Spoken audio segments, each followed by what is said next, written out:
Hoy vamos a hablar con Gon y Agus sobre el contrato de prestación de servicios versus la relación laboral. ¿Cuáles son las características básicas de la prestación de servicios? Vamos a analizar también algunos fallos novedosos de la Corte Suprema y un ping-pong con Gon con esa relación laboral. Quédate con nosotros.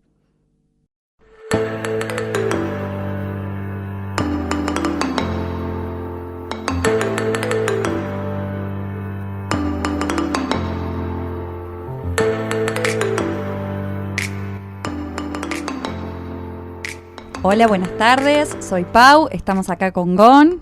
¿Cómo estás, Gon? Bien, todo bien. No estamos solos. No estamos solos, hoy un día lluvioso. Y nos vino a acompañar también Agustina. Hola, chicos. ¿Cómo va, Agus? Muy bien. Pero vino de acompañante hoy, me parece, porque vamos a hablar nosotros. Vamos a hablar de un tema que es bastante común, creo que para distintas áreas. Pero más que nada, esto es un comercial versus laboral. Una dosis comercial versus dosis laboral. ¿Por qué? Porque vamos a tratar lo que es la prestación de servicios versus el contrato laboral. Exactamente. Que algunas sentencias han dicho que ya la prestación de servicios desapareció, no existe más porque es todo laboral. Ay, mirá ya como saltás, defensor del derecho laboral. Así bueno, que tengo nuevos fallos donde dicen lo contrario, donde volvemos a lo que es el derecho contractual y dejamos de lado la relación laboral. Vamos a ver en qué termina esta contienda. Así que, bueno. Pero bueno, como las damas primero, empezamos. Por favor, que tenemos 3 fallos importantísimos y novedosos de la Corte en favor, obviamente, de la prestación, de la prestación de servicios. Dale, genial. Bueno, como bien dije, no es sencilla la delimitación de hasta dónde se extiende este derecho laboral y hasta dónde se extiende el derecho comercial. En realidad, no podemos decir que tenemos un juicio acabado sobre la real índole jurídica de una prestación de servicios. Pero bueno, como bien dije, vamos a analizar primero el lado A del cassette, la prestación de servicios. Este va a ser el lado A.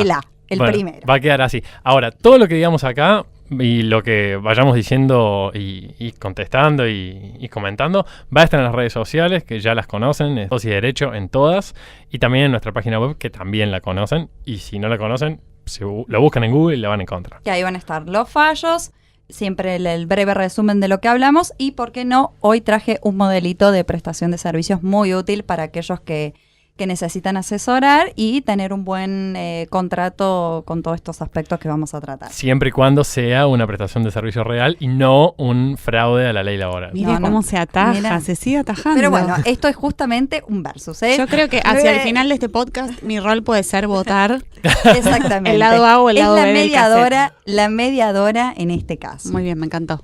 Pero bueno, vamos con lo que es la prestación de servicios. Adelante. Sabemos que el contrato de prestación de servicios es una forma de declarar por escrito que una persona, por un lado el contratista, se compromete a realizar una tarea o una serie de tareas definidas y establecidas por otra persona que viene a ser el comitente, obviamente por un precio determinado. El nuevo Código Civil y Comercial contempla el contrato de locación de servicios en el artículo 1251, que nos da la definición de prestación de servicios y contrato de obra. Debemos distinguirlo uno y otro. Sabemos que el contrato de obra es cuando un contratista, que se diferencia del prestador de servicios que viene a ser la locación de servicios, es una cuestión de denominación, cuando esta persona, contratista, actúa libremente a favor de la otra, que viene a ser el comitente, y se obliga a realizar una obra. En cambio, el otro, justamente, un servicio. Difieren en lo que es contratista y lo que es el prestador de servicios. Una cuestión de denominación y, obviamente, el objeto de... Y sería también una diferencia si es una obligación de medios o de resultados. Exactamente. Es justamente el artículo siguiente, el 1252, establece una distinción cuando estamos enfrente de un contrato de obra y un contrato de prestación de servicios. Es decir, que ya no se llama más locación de obra. Claro, se llama contrato de obra y justamente el artículo siguiente al 1251 establece si hay una duda respecto a la calificación de un contrato de obra o prestación de servicios. Se entiende que hay contrato de servicios cuando la obligación de hacer consiste en realizar cierta actividad independientemente de su eficacia. Perfecto. En cambio, es contrato de obra cuando se promete un resultado eficaz. Entonces existe el contrato en el Código Civil. Sí, existe el ¿No desapareció? No, Bien. está el contrato de obra, pero la diferencia entre contrato de obra y prestación de servicios lo distingue justamente el artículo 1252, que es lo que dijo Agus, es un tema de medios y de resultados. Bien. Está claro cuando hay algún tipo de duda de qué tipo de contrato estoy hablando. Bien. Este artículo tiene una nota que es importantísima para el tema que traemos. Escucha, Gon. Las disposiciones de este capítulo, que hace referencia a los servicios prestados en relación de dependencia, se rigen por las normas del derecho laboral.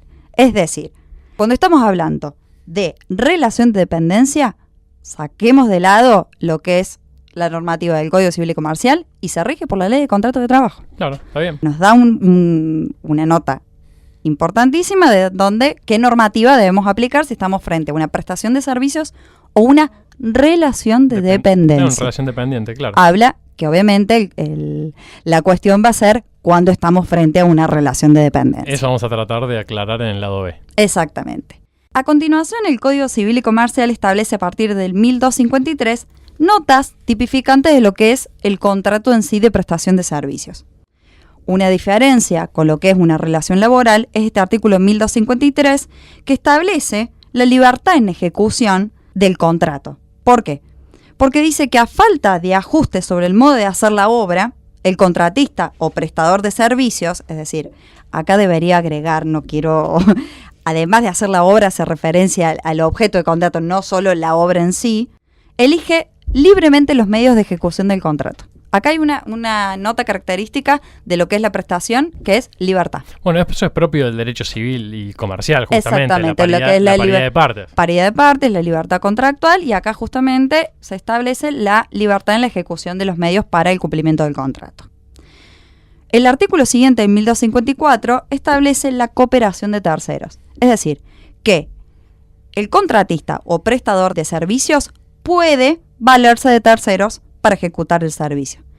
Esto, si lo comparamos con el derecho laboral, un trabajador no puede valerse, en principio, de terceros para realizar su propio trabajo. Sí, hablamos de, a ver, lo que es un equipo, es otro instituto, claro. Pero acá justamente nos da una idea de independencia. Obvio, claro. Porque en cualquier caso, este prestador conserva la dirección y la responsabilidad de la ejecución, independientemente de los terceros con que pueda valerse. Esto se ve muy claro, disculpa que te interrumpa, voy a ir haciendo mis aportes. Esto se ve muy claro el carácter de instituto persona que tiene el contrato de trabajo. Pensemos cualquiera de nosotros que pueda tener un trabajo, no sé, un abogado que contratado en relación de dependencia, que un día no quiere ir a trabajar y le dice a su empleador: che, escúchame, yo no voy a ir, pero va a ir mi amiga Agustina, que es re grosa en esto. Es más, sabe más que yo. Así que mi laburo esta semana lo va a hacer ella, o mi laburo hoy lo va a hacer ella porque hoy no tengo ganas de ir o porque no me pintó ir. Por supuesto que esto es impensable en una relación de trabajo, porque el empleador no te contrata porque sos el que más sabe o porque te contrata porque te quiere contratar a vos. Y esto en el vínculo comercial que vos estás describiendo, tranquilamente, pongámosle, no sé, un plomero podría decirte: che, no sé, mando a mi aprendiz o mando a la gente que trabaja conmigo a ir empezando a hacer la obra, yo no voy a ir hoy. Y perfectamente puedo hacerlo. Diría que la misma regla en algún punto aplica a lo que si fuera un contrato de obra pública, porque la regla es que yo no puedo subcontratar sin que el Estado me la apruebe, justamente por este carácter intuitivo persona del contratista. Claro, que es una de las diferencias justamente, pero, pongo un paréntesis, en el caso, por ejemplo, de la muerte del prestador de servicios, se resuelve el vínculo. Hay un tema de similitud en cuanto no es que cualquiera, obviamente que siempre existe la libertad contractual y que uno puede pactar que no sea instituto personal, o bien que sí lo sea. Claro, depende de lo que se pacte en las partes. Sí. Pero por regla general, coincido con vos, que tranquilamente puede establecerse una cláusula donde no sea instituto personal, y en su caso, porque se deje establecido cuáles son los terceros que en su caso puede valerse ese prestador originario que es el firmante del contrato, si es que hay una formalidad en la prestación. Y contra todo pronóstico, Agus metió una referencia de derecho administrativo en este episodio que no sé cómo hizo. No sé cómo hizo. Sí, pero la metió y quedó bien. Quedó bien. Es porque todo es derecho administrativo, yo les avisé desde el principio. Es verdad. Bueno, otra de las características que establece el Código Civil y Comercial en el artículo 1255 es el precio, lo que es la diferencia con salario.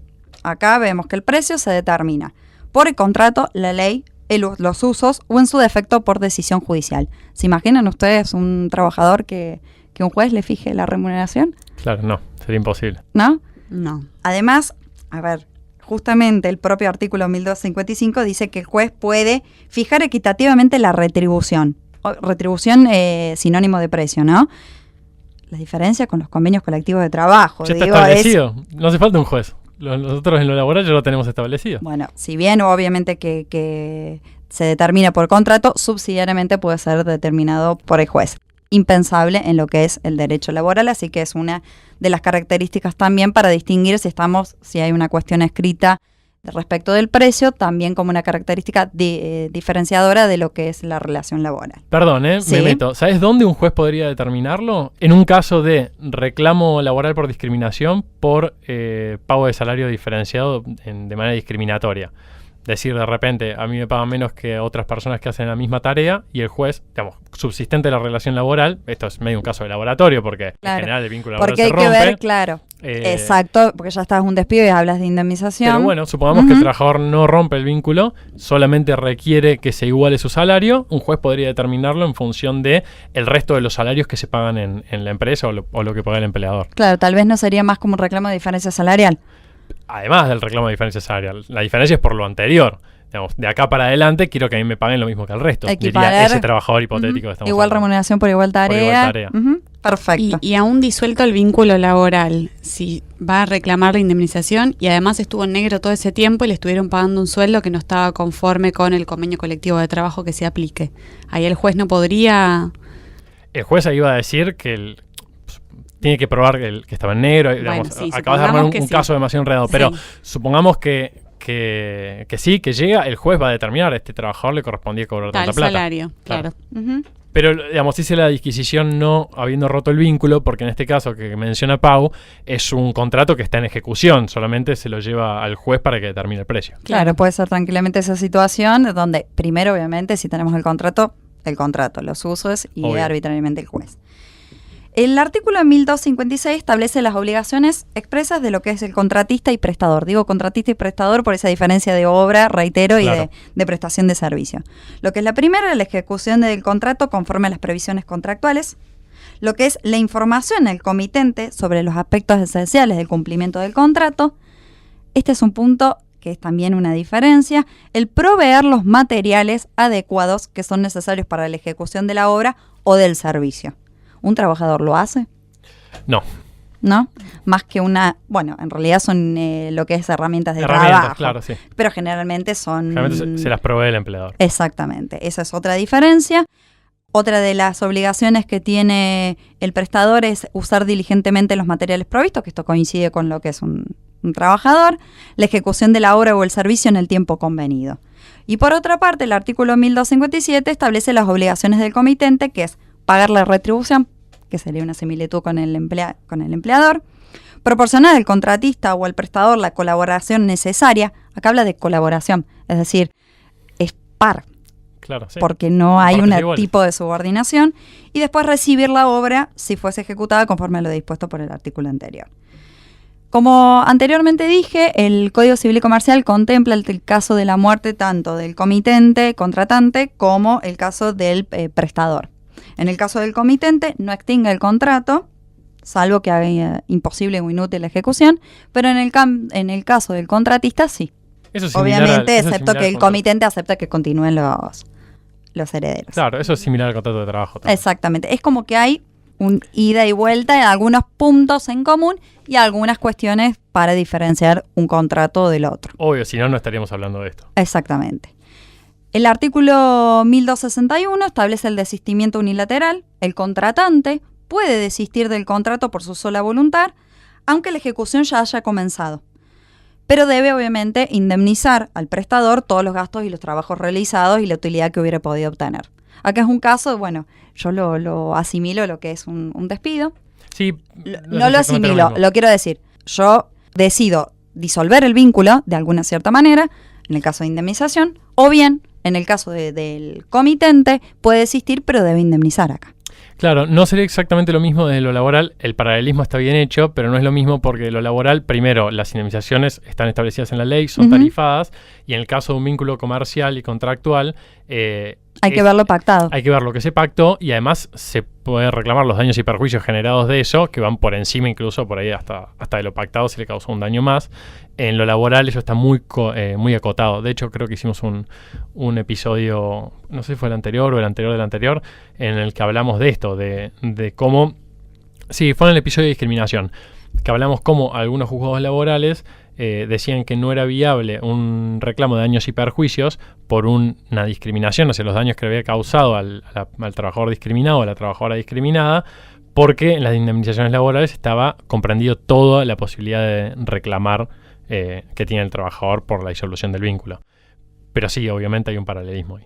Claro, más que nada por el tema de, generalmente en los contratos de prestación de servicio se establece una cláusula con el tema de rescisión. Si es con causa, si es sin causa, cuál es la anticipación, la antelación necesaria, cuál es el periodo, el plazo que uno debe tener en cuenta al momento de comunicar a la otra parte si decido rescindirlo, y eso está generalmente pactado, más allá de que uno pueda también pactar que en caso de, si se resuelve sin causa, no da derecho al reclamo de daño y perjuicio u otro concepto. Pero por lo general, los contratos lo establecen, este tema de la rescisión. Pero esto es caso de desistimiento unilateral que faculta el el prestador a reclamar los daños por la decisión de resolución del contrato.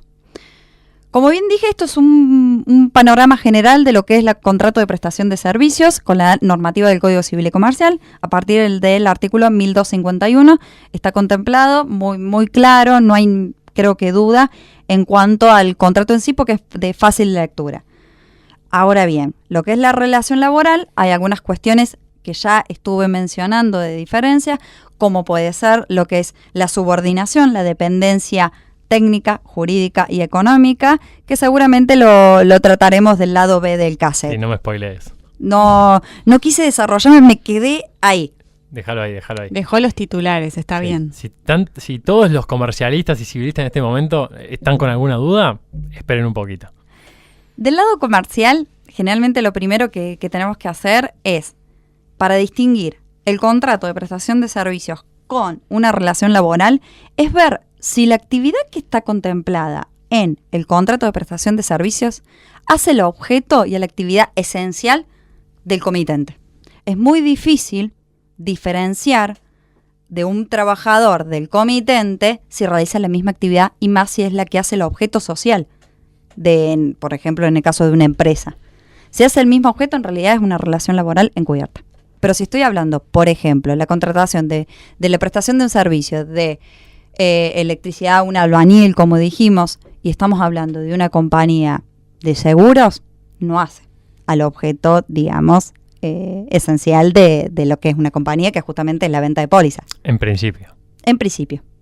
Agregaría en principio. Y además es una cuestión de temporalidad, porque generalmente los contratos de prestación de servicio suelen tener un plazo determinado, más allá de que se pacte la prórroga automática. Claro, exacto, eso es a donde iba. Digo en principio, porque si ese albañil o ese electricista está en la compañía de seguros todos los días y todos los meses a fin de mes le pagan lo mismo, y él factura y las facturas son correlativas, y etcétera, al final en realidad lo que tenía que ser un trabajador electricista por las dudas si te cortaba la luz. Exactamente. Sí, o incluso también se me ocurre el mismo ejemplo con servicio de limpieza, aunque sea una empresa de seguros que se dedica a la actividad aseguradora, puede tener personas de limpieza que van ahí todos los días y en verdad podrían... Claro.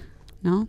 Bueno, para eso tienen que escuchar el episodio de Laboral que habla sobre el artículo 30 de la Ley de Contrato de Trabajo, donde hablamos de los contratistas y esas actividades que están vinculadas al cumplimiento del fin del establecimiento de la empresa, pero que no se asocian directamente con su fin principal.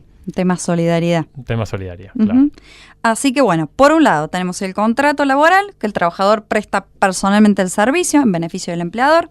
Por el otro lado, el contrato por prestación de servicios, tenemos que se pacta para la ejecución de una labor específica aquella persona o personas, porque digo por esos terceros que pueden colaborar, que va a desarrollar de acuerdo a su experiencia, su capacidad y formación de una materia en particular. El contrato laboral, existe una continua subordinación, que seguramente después trataremos, y por otro lado el contratista tiene absoluta independencia en el modo de ejecución del contrato. El contrato laboral, vemos que el empleador debe retribuir al trabajador mediante una remuneración. El contrato de prestación de servicios, por lo general, la forma de remuneración es una por honorarios. Por honorarios o lo que factura de servicios, justamente. Depende del concepto en donde uno quiera facturar. Obvio. Si es que se factura, ¿no? Claro. Esperemos que sí. Suponiendo que sí. Suponemos que blanqueamos todo. Después, en cuanto al contrato laboral, se puede establecer, como bien dije, por lo general por tiempo indeterminado, independientemente puede ser también por contrato a plazo fijo. Tiene su modalidad, sí. Pero el contrato por prestación de servicios por lo general es temporal, aunque uno pacte la prórroga automática. O sea, en ese punto, en realidad es que el contrato laboral, por naturaleza, es por tiempo indeterminado y el de prestación de servicios no. Por lo general es temporal. Uh-huh. Esos son como algunos de los ítems que para establecer las diferencias entre uno u otro contrato. Ahora bien, vamos a hablar de los 3 fallos recientes, Bomba. año 2018, de la Corte en favor del lado A del cassette, es decir, de la prestación de servicios. 3 fallos bomba. Tenemos el más importante, que me parece el más completo y que realmente recomiendo la lectura de los comentarios de Fernando Izaguirre del Observatorio de Derecho Social, que es que comenta justamente este fallo, que es Rica Carlos Martín contra el Hospital Alemán y otros sobre despido. Es un fallo reciente del año 2018 que les paso a comentar de qué trata. El doctor Rica era un médico neurocirujano monotributista que demandó a la Asociación Civil Hospital Alemán, donde prestó tareas durante 7 años en carácter de monotributista. Que este doctor exigía el pago de una indemnización por despido indirecto y las multas obviamente previstas por la ley de empleo, por falta de registro justamente de la relación laboral. Demandó también en solidaridad al presidente de la comisión directiva del Hospital Alemán y a los médicos asociados a esa asociación civil, que es MASC. Ellos, obviamente al momento de contestar demanda, manifestaron que habían suscrito este médico, esta asociación, un contrato de prestación de servicios, bajo un sistema de capacitación de que todos tenían injerencia en la toma de decisiones y que se iban a, digamos que no iban a tener una retribución fija, sino a medida que fuesen teniendo operaciones e intervenciones médicas. Juez de primera instancia acogió la demanda. Dijo que el médico era efectivamente un dependiente de un empleado. Exactamente. La sala séptima también confirmó. ¿Y la Corte? Paréntesis. ¿Qué dice lo que es que me llamó la atención? Que dijeron tanto el juez de primera como la Cámara? Afirmaron que en los últimos 50 años ningún civilista destacado ha aceptado la existencia de este contrato. Me dolió. Me dolió que digan que no te mencionaran a vos. Que no existe. Que no existe.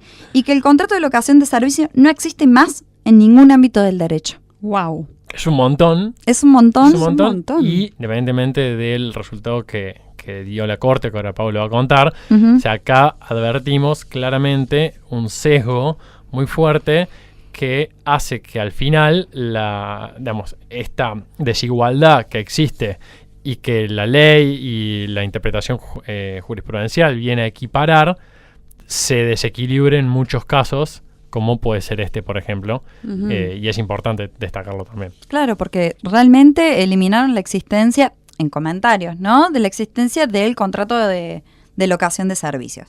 Pero bueno, la Corte dijo que no, que en realidad era una prestación de servicios que no tenía ningún tipo de naturaleza laboral. ¿Pero por qué? Dice cuáles son las características por las cuales consideró que realmente era una prestación de servicios. Primero, el médico era socio de esa asociación de médicos profesionales del Hospital Alemán. En segundo lugar, esta asociación había elaborado una guía de, digamos, de actividad, de procedimiento, del cual él había formado parte. Dicha asociación, de la cual, reitero, era socio, tenía, digamos, injerencia directa en la toma de decisiones. Y solamente cobraba si realizaba las prácticas médicas. Es decir, no estaba sujeto ni a un tipo de subordinación, ni a órdenes, ni a directivas, sino que solamente él digamos, era socio y decidía respecto de su accionar. No era que tenía algún tipo de dirección o algún tipo de cumplimiento de órdenes, sino que trabajaba participaba en las decisiones. Exactamente. No es que debía, más allá de respetar la guía, que eso fue, creo que todos los médicos cumplieron debían cumplir con las pautas y el procedimiento, claro. Pero no era que tenía una dirección o un cumplimiento de normas de alguien superior. Además, no tenía una retribución fija mensual, como para decir, bueno, era realmente empleado, sino que percibía honorarios de acuerdo a su intervención médica. ¿Qué quiso decir la Corte? A ver, que la genuinidad del riesgo es uno de los elementos determinantes de la relación de trabajo. Si las partes comparten el riesgo, como en este caso, compartía, la actividad se disluye la laboralidad del vínculo. Es decir, yo participo en las decisiones, participo en el riesgo, no estoy hablando de relación laboral. Eso dijo la Corte, y además tomó el artículo 23 de la Ley de Contrato de Trabajo, que la Ley de Contrato de Trabajo habla sobre la presunción de la relación de trabajo, y justamente es una presunción iuris tantum. Se admite prueba en contrario, es porque hay otra opción. Entonces, deja de lado, digamos, desecha esos argumentos de los jueces de primera y justamente de la sala séptima, diciendo que si se admite prueba en contrario, es que esta prueba en contrario puede ser tranquilamente este contrato de prestación de servicios. Además, estaba por escrito firmado. Sí, el hecho de que sea una presunción iuris tantum justamente lo que hace es, desde lo laboral, invierte en la carga de la prueba, y es el empleador en este caso, o el presunto empleador, el que tiene que probar que la prestación no tuvo como causa un contrato de trabajo, sino un contrato de otro tipo, como en este ¿cómo es? Caso que estás contando, sí, sucedió finalmente. Y es muy común en la profesión de los médicos que exija que se facture, que sea monotributista, es muy común en los médicos, y también el temor a realizar algún tipo de reclamo porque es bastante complicado el ámbito de los médicos, de la medicina. Otro fallo también que es muy novedoso del año 2018 es el fallo Correcher, donde esto es, mira, la verdad cuando lo leí la primera vez me llamó la atención, justo lo quise comentar antes con Gon, pero la verdad que no tuve tiempo, así que te lo comento porque es muy interesante y la verdad que me llamó la atención. El caso se trata de, bueno, la señora Correcher era una persona que había ingresado junto a su marido por un problema de adicción, ambos, al Centro Remar. Es una institución especializada en estos temas de adicción. Transcurrido un tiempo de su recuperación, la actora comenzó a realizar algunas tareas, pero voluntariamente. Es decir, benévolo. La señora Correcher. Correcto. Sin ningún tipo de remuneración porque era ad honorem. Es decir, sin ningún tipo de horario, ni subordinación, nada. Pero los dos eran, digamos, pacientes sí, en recuperación. Se internaron los dos, era un matrimonio complicado. Ella comenzó a realizar tareas de voluntariado, uh-huh, y todo esto bajo el marco de una iglesia cristiana en la que ella actuaba como diaconisa. Quizá también en el marco de su recuperación eso colaboraba, se me ocurre. Claro, ¿no? Creo que es algo usual, también, ¿no?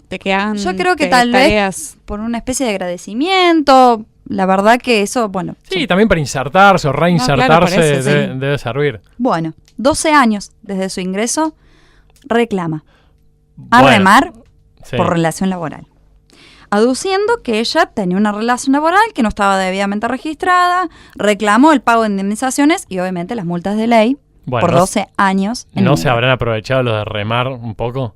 Digo. Te digo.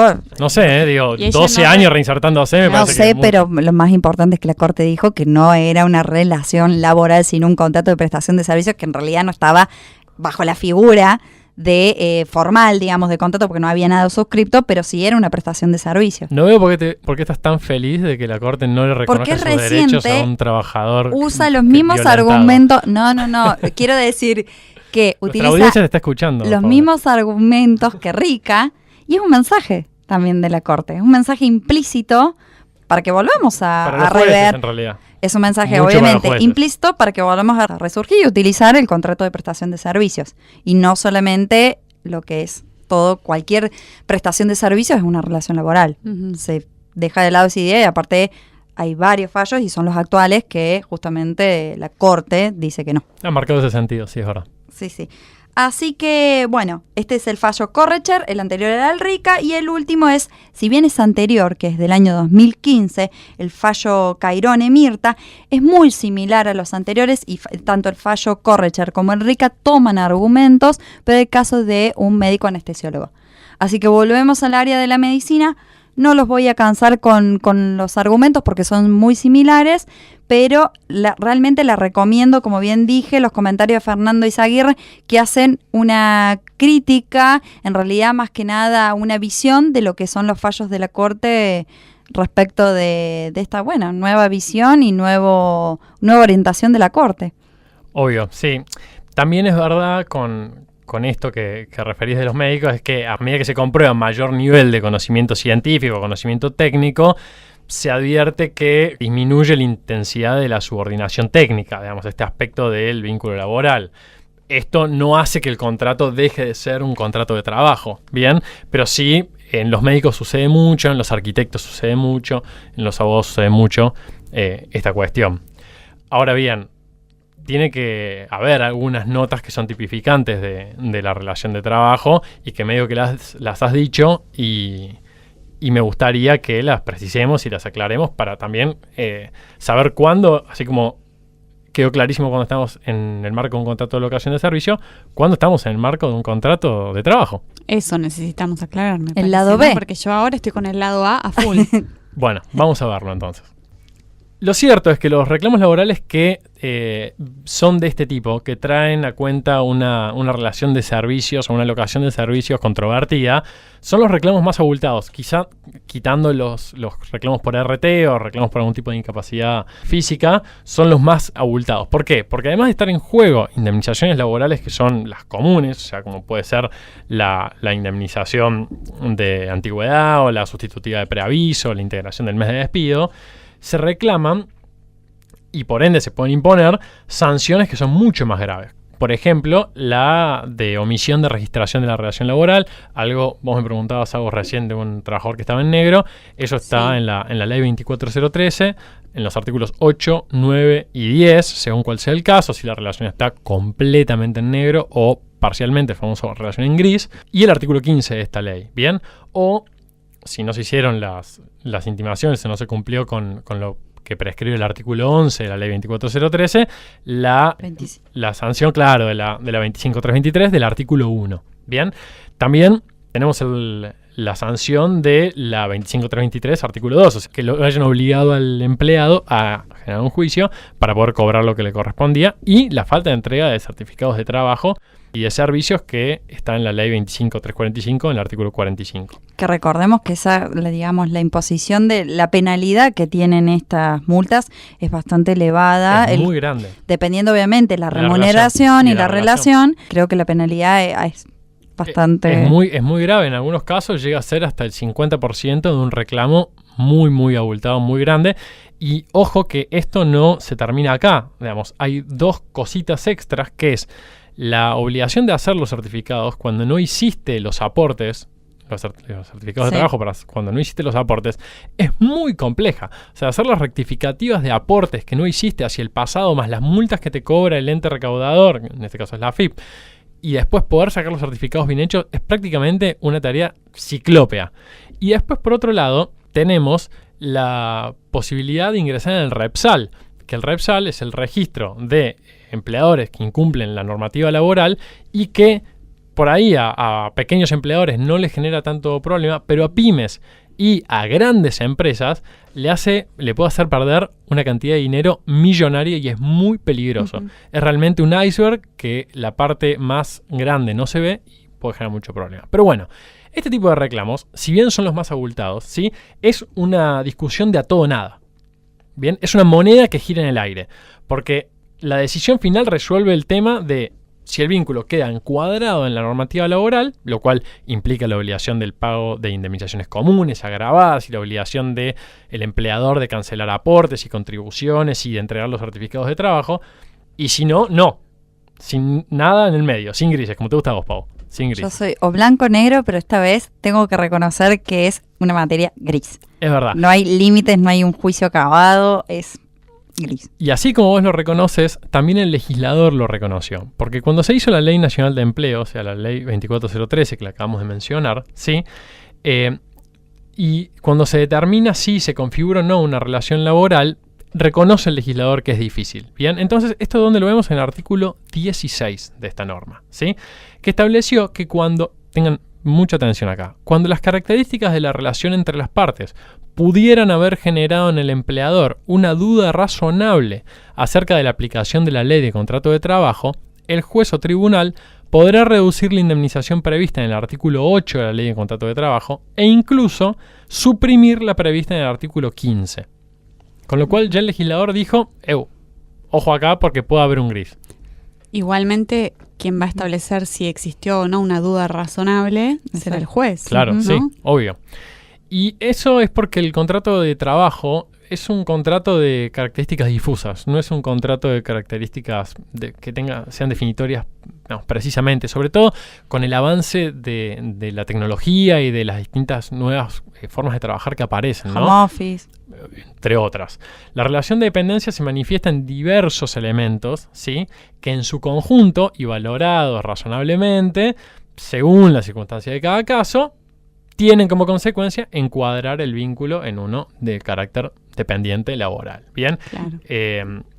Esto y la diferencia con el trabajo autónomo es una cuestión que no estamos descubriendo Pau y yo nosotros ahora, ni tampoco la Corte. Fíjense que Vázquez Villalar tiene una cita que la traje que me parece muy, muy descriptiva, que dice, no se distinguen estos dos contratos, digamos, el autónomo y el realizado en relación de dependencia, no se distinguen por la labor en sí efectuada, sino por el vínculo por medio del cual se realiza la prestación y la relación entre el que la efectúa y el que la recibe o un tercero que interviene en el proceso. ¿Sí?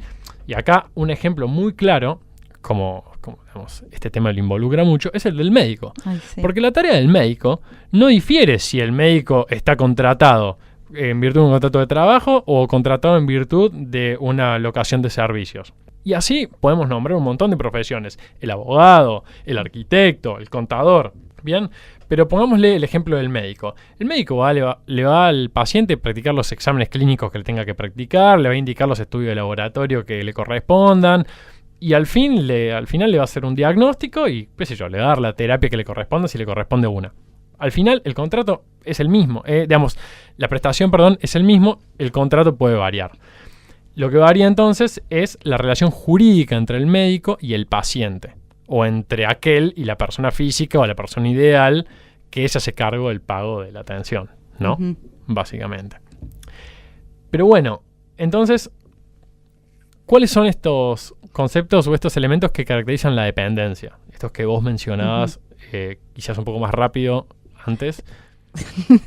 Inconscientemente fue como subordinación técnica, jurídica y económica, claro. Y como quien quiere la cosa. Y pasa. Y pasa. Si pasaba, pasaba. Bueno, si llegaron hasta acá, se quedaron con la duda, ahora vamos a ver qué son estos tres elementos y sobre todo, que me parece lo más importante es, ¿son suficientes para darnos cuenta si hay un contrato de trabajo o no?